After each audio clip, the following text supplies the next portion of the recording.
A return visit to the National Museum of African American History and Culture.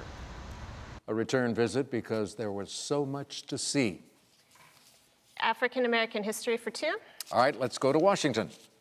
Dismantled at its original location on Edisto Island, South Carolina, and now restored and a centerpiece of the museum, this cabin dates back to the early days of slavery, but was used well into the 20th century, with residents picking as much as 100 pounds a day of this crop.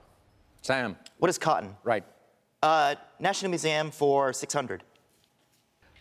He was known to always carry a Bible, and the small one displayed here likely belonged to this preacher and slave rebellion leader, who may have been carrying it when he was captured in 1831.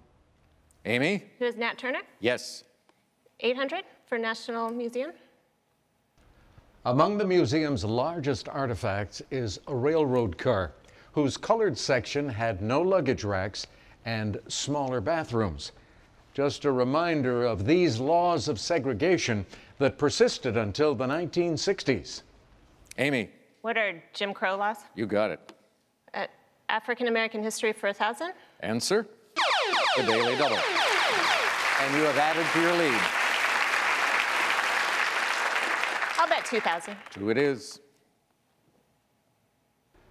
On Easter in 1939, after she was denied permission to sing at Constitution Hall, this contralto put on her Sunday best clothes and sang "My Country 'Tis of Thee" to a crowd of over 75,000 at the Lincoln Memorial.